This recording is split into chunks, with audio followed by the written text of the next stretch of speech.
आज की हमारी क्लास एचडीपी फर्स्ट ईयर और एचडीपी सेकंड ईयर दोनों के लिए है। और जो आज का हमारा टॉपिक है वो है स्पर्मेटोजेनेसिस। स्पर्मेटोजेनेसिस टॉपिक है जो फर्स्ट ईयर में एनिमल ब्रीडिंग एंड जेनेटिक्स का टॉपिक है, जबकि सेकंड ईयर में वेटनरी गायनेकोलॉजी का टॉपिक है। इसके अंतर्गत अपन पढ़ेंगे कि नर में स्पर्मेटोजेनेसिस की क्रिया किस प्रकार से संपन्न होती है। तो ये फर्स्ट ईयर और सेकंड ईयर दोनों के लिए कॉमन टॉपिक है। तो अब अपन देखते हैं कि स्पर्मेटोजेनेसिस किसे कहते हैं। नर में शुक्राणु के निर्माण की प्रक्रिया को स्पर्मेटोजेनेसिस कहते हैं। पहला क्वेश्चन आपके यहीं से बनता है कि स्पर्मेटोजेनेसिस किसे कहते हैं। तो नर में शुक्राणु के निर्माण की प्रक्रिया को स्पर्मेटोजेनेसिस कहते हैं। दूसरा क्वेश्चन है, नर में शुक्राणु का निर्माण कहाँ होता है। तो नर में शुक्राणु का निर्माण वर्षण में होता है। तीसरा क्वेश्चन है आपके कि नर में शुक्राणु का निर्माण वर्षण में कहाँ पर होता है। तो नर में शुक्राणु का निर्माण वर्षण की शुक्र जनन नलिकाओं के द्वारा होता है, जिसको अपन सेमनिफेरस ट्यूब्यूल्स भी कहते हैं। तो नर में शुक्राणु का निर्माण वर्षण की सेमनिफेरस ट्यूब्यूल्स में होता है। और ये सेमनिफेरस ट्यूब्यूल्स है जो अंदर से जर्मिनल एपिथेलियम द्वारा ढकी रहती है। सेमनिफेरस ट्यूब्यूल्स के अंदर की तरफ जर्मिनल एपिथेलियम की लेयर पाई जाती है, जिससे क्या होता है कि नर में शुक्राणु का निर्माण होता है।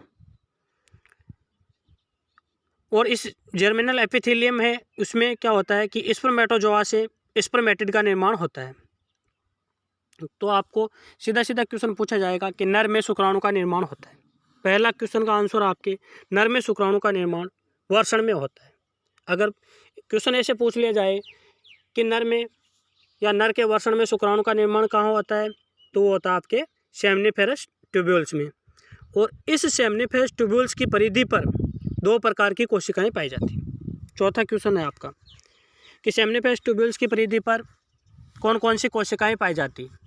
तो सेमनिफेरस ट्यूब्यूल्स की परिधि पर दो प्रकार की कोशिकाएं पाई जाती हैं। एक है आपका स्पर्मेटोगोनिया सेल और दूसरा है सर्टोली सेल्स।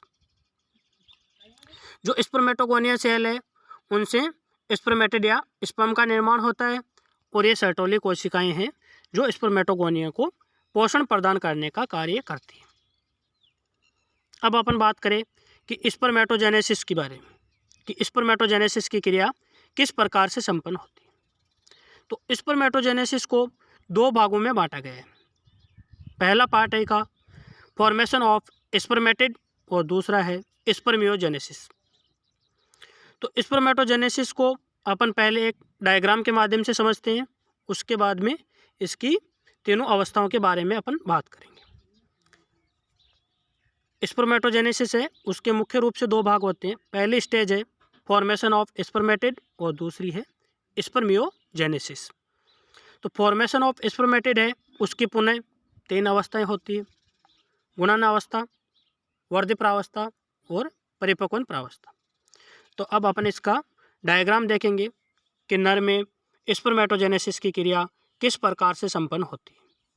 डायग्राम के माध्यम से आपको बहुत ही जल्दी अच्छी तरह से समझ में आ जाएगा। ये रहा आपके स्पर्मेटोजेनेसिस का संपूर्ण डायग्राम। तो स्पर्मेटोजेनेसिस मैंने कहा था कहाँ से शुरू होता है।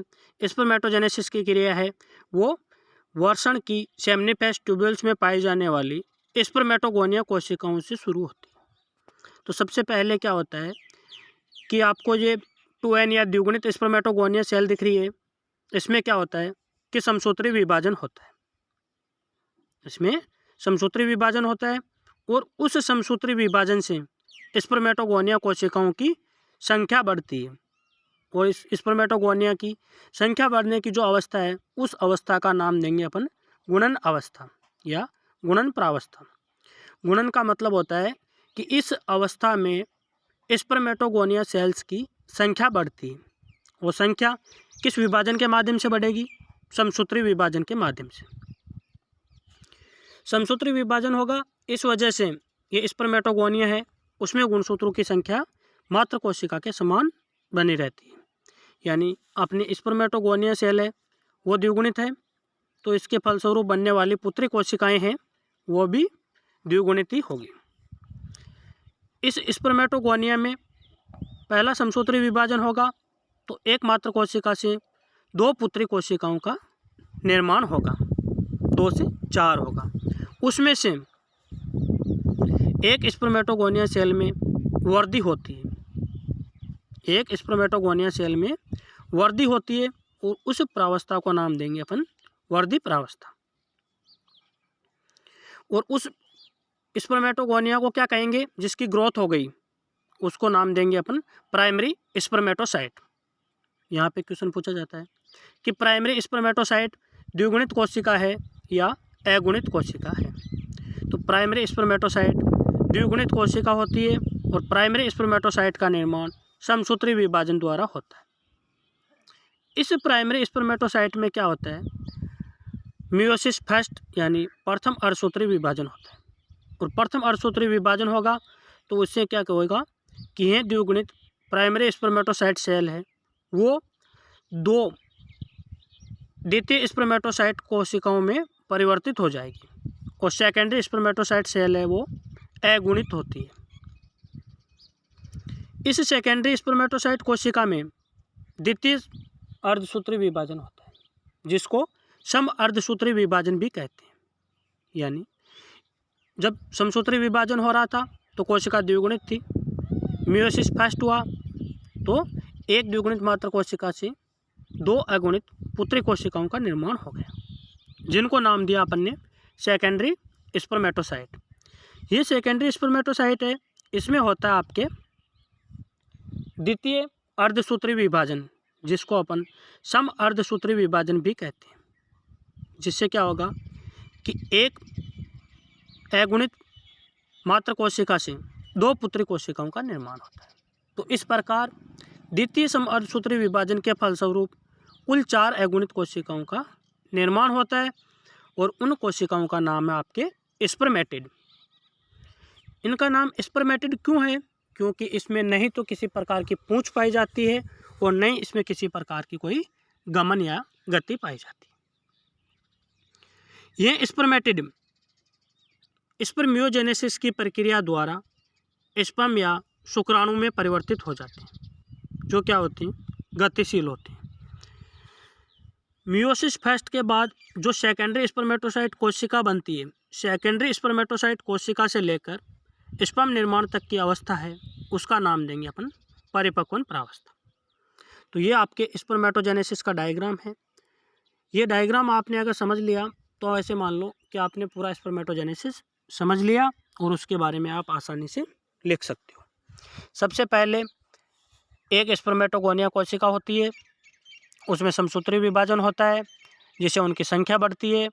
उसमें से एक स्पर्मेटोगोनिया सेल है जो अपने आकार में वृद्धि करती है और प्राइमरी स्पर्मेटोसाइट सेल का निर्माण करती है।